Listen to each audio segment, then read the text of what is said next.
Hello, and welcome to our recreation of the House of Vettii in Minecraft.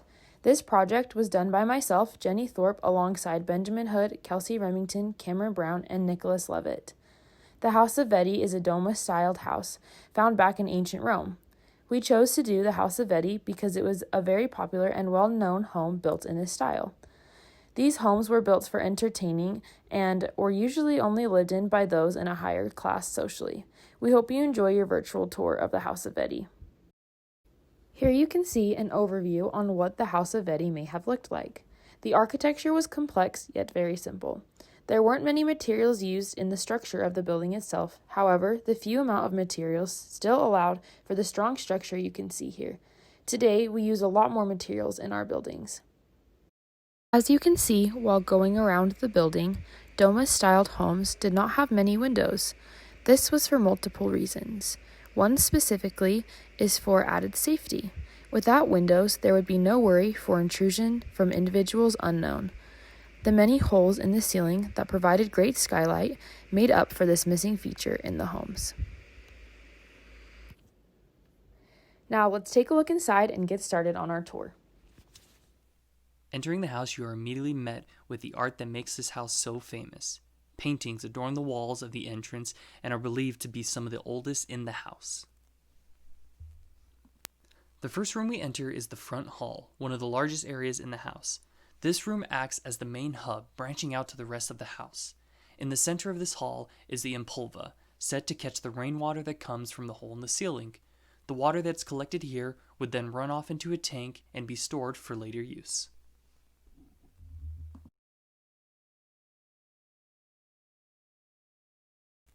A somewhat small room compared to the others, this room is believed to be a bedroom of the residents.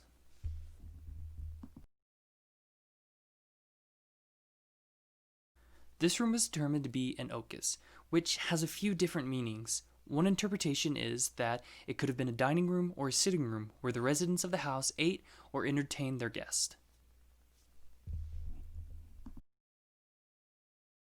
As we move into the southern area of the house, the details become muddier.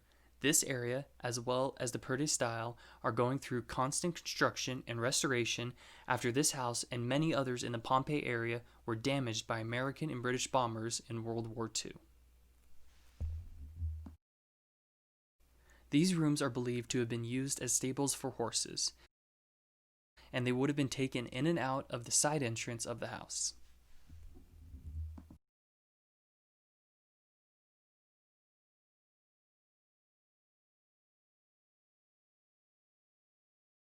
Within this room, remains of candelabras and plants were found, suggesting this room could have been used as a garden for specific plants. This room holds the most mystery. Called an ala, it is unclear the common purpose, though it was converted to a wardrobe at the time of the volcanic eruptions in Pompeii.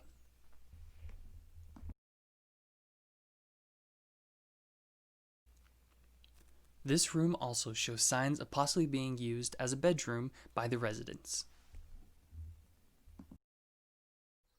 This room is considered a courtyard because of how many other rooms can be accessed from it. In the center of this room is the pool. This room particularly served bathing purposes. On the western wall there is a larium. A larium was a shrine to the household deities. They were often shaped like a little temple and contained a statue or painting of the house's deity. The painting in this house was done in four style. In this room we have a storage place. It provided a way to store food, water, and other necessities that the Romans would need.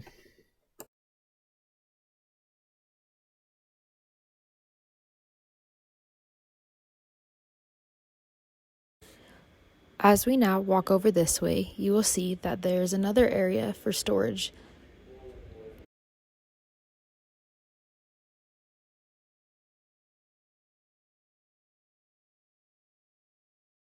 This is the kitchen of the home. Roman kitchens had built-in clay ovens that had a burner similar to what we have nowadays. However, it was heated by a charcoal fire. They had wooden cupboards like ours to keep the dishes and food in, and also had pot racks for the pots and pans.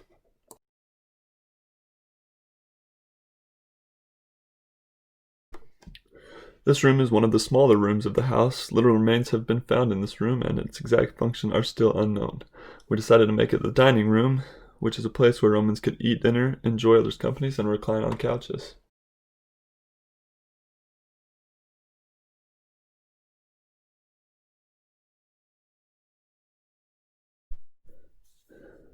This room is thought to have been the cubiculum, which is a private bedroom common to the Roman domus.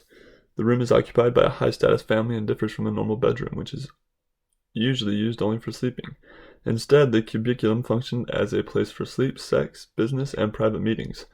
The cubiculum also contains some of the most prized works of art in the home. The paintings around this room are done in fourth style and feature erotic scenes with white backgrounds and red borders. The House of the Vettii is one of the largest domus homes in Pompeii. It took up almost the entire space of a section of a block.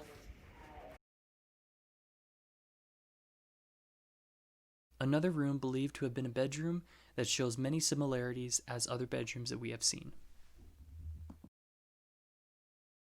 Adjacent to the inner courtyard, this room is a very open and beautiful room with a west-facing window that opens to the garden and boasting walls of art from the fourth style.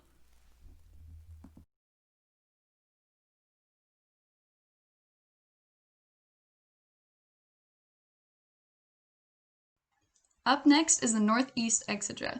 This room is decorated a lot like the previous room. Some of the paintings included depictions of a Greek craftsman named Daedalus. It is believed that this room was used for talking and enjoying others' company. People would sit around the sides of the room and converse, a lot like the living room we have today. This room was another living space where people could dine and relax. The decoration was planned in panels of black on the walls, and the main panel featured a Greek hero, Heracles.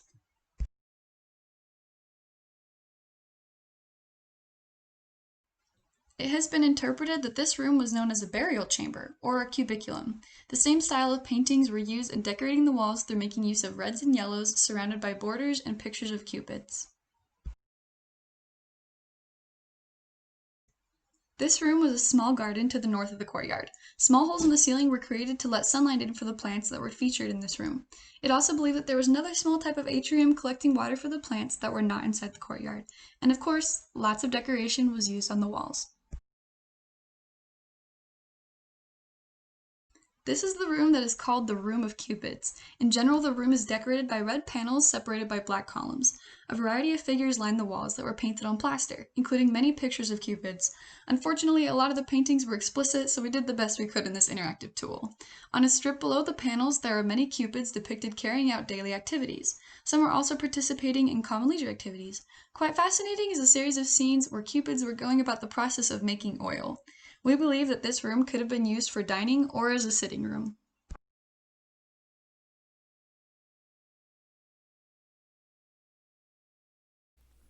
Located in the most northwest of the house sits a small room offshooting the garden. Remains of pieces of bronze and marble statues were found in this room, and these assorted artifacts posit the idea that this room might have been a workshop of sorts, used in repairing statues from the garden and around the property. You probably noticed that we aren't showing the actual paintings that are within the House of the Vettii. This is because many of the paintings show explicit and lewd images of gods and mortals, and instead of showing those, we decided to replace the images with the in-game images of Minecraft.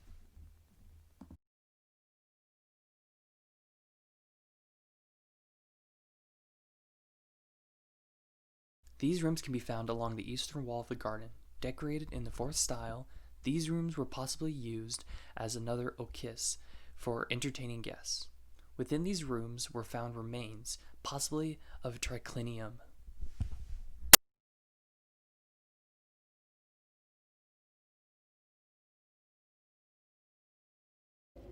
Here we have the peristylium, one of the focal points and main attractions of a domus-styled home.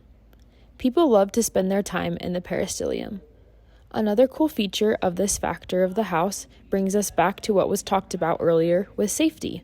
This provided a way for guests and individuals to spend time in a beautiful outdoor garden without the worry for privacy or outside intrusion of others.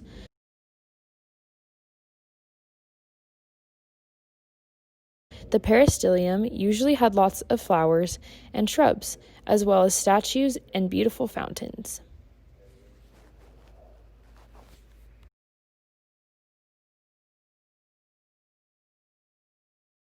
This concludes our tour of the House of Vettii. Thank you for watching. We hope you were able to learn more about domus-styled homes and see what it would have been like long ago if you lived in such a setting.